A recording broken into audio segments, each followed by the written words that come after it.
nishimiye kuguha ikaze wongeye kudukurikira muri aya masaha. Ngenda cyari Jacob Dukarivano, iyi ni Code TV. Ni by'agaciro kuri uyu munsi kuri izi saha udukurikiye. Ni na ngombwa ko wakora subscribe kuko ntacyo bitwaye nta nicyo bisaba. Just reba ahantu munsi handitse subscribe ukandeho ureba akantu kameze nk'inzogera nako uhita ukandaho nta nicyo bitwaye. Ushaka gutanga comment cyangwa ukanyandikira ku mbuga zanjye nkoranyambaga harimo Facebook, Twitter na Instagram. Abarwayi 185 mu minsi 12 ni bimwe mu bishobora gutuma dusubira muri guma mu rugo hatagize igikorwa cyangwa hagira igihinduka. Ibi nibyo kuko hari ibihugu bimwe na bimwe byaje bifata ingamba zo gurekura abantu bagasubira hanze, ariko bikarangira basubiye muri guma mu rugo. Ureba mu Bushinwa ubu ngubu uko bimeze, cyari igihugu twafataga nkaho bo bamaze gutera intambwe, uretse ko ari naho coronavirus yatangiriye.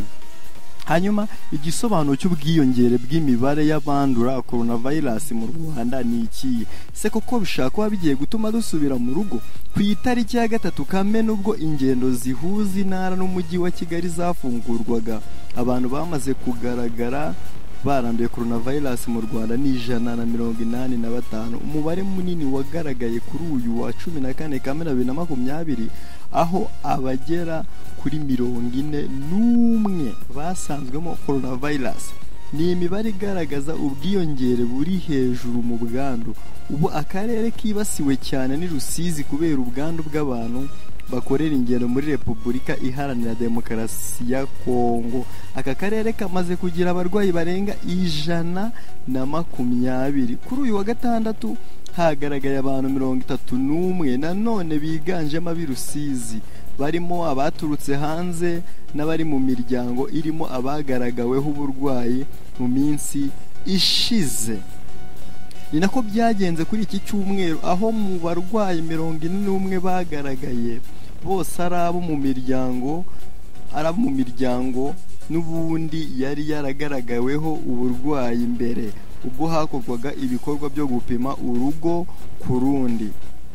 Uko byakorwaga ni uko mu rugo rumwe cyane mu mirenge yegereye umupaka bapimaga umuntu ukunda gukora ingendo cyane, hanyuma aho basanze yaranduye bakazagaruka gupima n'abandi bose. Minisiteri y'Ubuzima isobanura ko ubu bwiyongere bw'abanduye bushingiye ku mpamvu zizwi, uhereye mu batwara ibicuruzwa bambukiranya imipaka, kandi ko imirimo yabo itari guhagarara kuko ari ingenzi ku bukungu bw'igihugu. Umuyobozi w'ikigo cy'igihugu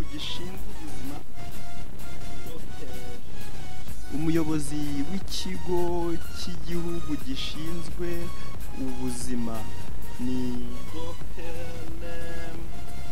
ni Dr. Sabin Nsanzimana yabwiye RBA ko usibye abatwara amakamyo, ikindi cyazamuye imibare ari ubwandu bwagaragaye mu karere ka Rusizi, aho kugeza ubu hamaze gufatwa ibipimo birenga 7,000 mu minsi 10 gusa.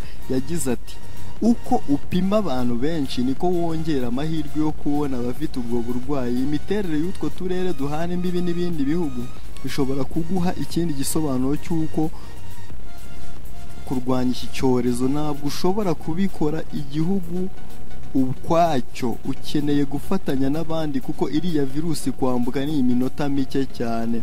Abantu bambuka mu buryo butemewe n'amategeko baba bahaye ikiraro cy'ubwo burwayi. Dr. Nsanzimana yavuze ko uko abantu bongera ingendo bajya mu ntara bakora imirimo itandukanye bitagereranywa n'igihe bari muri gahunda ya guma mu rugo, kuko ibyago byo kuba virusi yagenda mu bantu byiyongera. Yavuze ko hari impungenge ku mubare w'abarwayi uri kwiyongera, ariko ko hagomba kurebwa niba ari izituma abantu basubira mu rugo cyangwa se niba hakomeza gukazwa ingamba mu bundi buryo. Ati ibyo bipimo kuba byarazamutseho gato, impungenge zirahari, ariko akazi kacu ni ukugira ngo turebe tuti ese izo mpungenge ni za zindi mpungenge zituma abantu bafata ingamba cyangwa bakumva ko kagapfukamunwa usohotse ugafite ari byo byiza cyane kurusha kuguma mu rugo utagafite.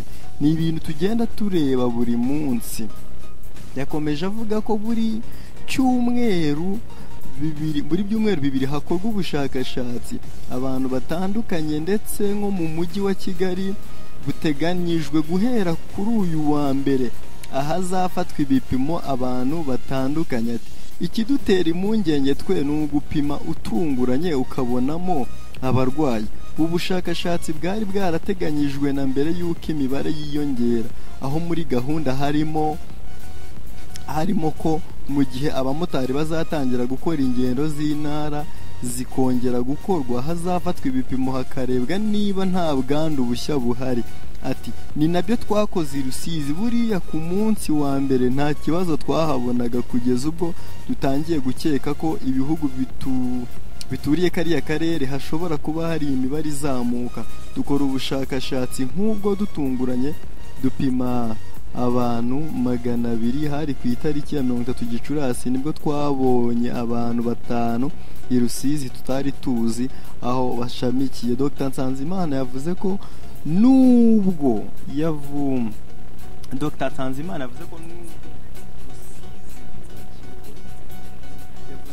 yavuze ko nubwo Rusizi na Kirehe ari uturere twibasiwe cyane, nubwo Rusizi na Kirehe ari uturere twibasiwe cyane, ari uturere tubiri twibasiwe cyane, twashobora kuba yarakoze ya Rusizi na Kirehe ari uturere twibasiwe cyane. Bitavuze ko ahantu iki cyorezo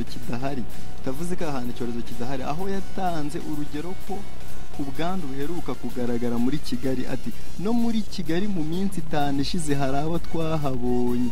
Umurwayi umwe twabonye yari afite isano n'utu turere tubiri, bigaragara ko ashobora kuba yarakoze urugendo hariya akazi Kigali, ariko akaza kugaragara agapimwa n'abo bahuye nabo bagera kuri 5 baje kugaragara mu cyumweru gishize, nabo barapimwa. Ahandi yatanze urugero ni mu karere ka Nyamasheke kegeranye na Rusizi, ahagaragaye umuntu wari umushoferi waje kugaragara arapimwa, hanyuma n'uwo babana mu rugo nawe arapimwa asanganwa uburwayi. I Rubavu naho haboneka abarwayi, ariko bose ni ababa binjiye bavuye muri Kongo bagapimwa ndetse bagashyirwa mu kato k'iminsi 7. Ati utundi turere nta barwayi bari kugaragaramo. Mu by'ukuri dufata ibipimo ubundi dukurikije ko hari ikibazo turi kuhabona, ariko hari n'ibifatwa kuko hari abantu bagaragaje ibimenyetso, cyangwa se hari uvuga uti yinjiye aturuka ahantu hatizewe, reka tumukurikirane. Kugeza ubu mu Rwanda hamaze kugaragara abantu banduye coronavirus 582, barimo 2 bitabye Imana na 332 bakize. Ibipimo bimaze gufatwa nabyo bikomeje kwiyongera kuko ari 91,151. Umuyobozi w'ikigo cy'igihugu gishinzwe ubuzima Dr Sabin Nsanzimana yavuze ko usibye abatwara amakamyo, ikindi cyazamuye imibare y'abandura coronavirus ari ubwandu bwagaragaye mu karere ka Rusizi. Iyi ni inkuru y'igihe.com mu ijwi rya Jean Kodu Karivano, yanyujijwe hano kuri channel ya YouTube Kodu TV. Mwibutsa ushaka gukora subscribe, nakubwiye ni inkunga ikomeye ariko itanagoranye nkuko tubanye. ushaka gukora kuri subscribe karaho munsi umutuku ukandeho, hanyuma ubone n'akazogera gakurikiyeho nako ukandeho. Ni inkunga ikomeye, ndagushimiye. Rero turakomeza mu nkuru ziri bukurikireho. Iyi ni Kodu TV kuri Facebook, Twitter na Instagram, wanditsemo ja kongeraho Kodu, kongeraho Karivano, wambona ukanyandikira ukampa igitekerezo hano, watanga comment, ntacyo bitwaye. Bashimiye inkunga yanyu kuba twari turi kumwe. Asante na kandi hasta la vista.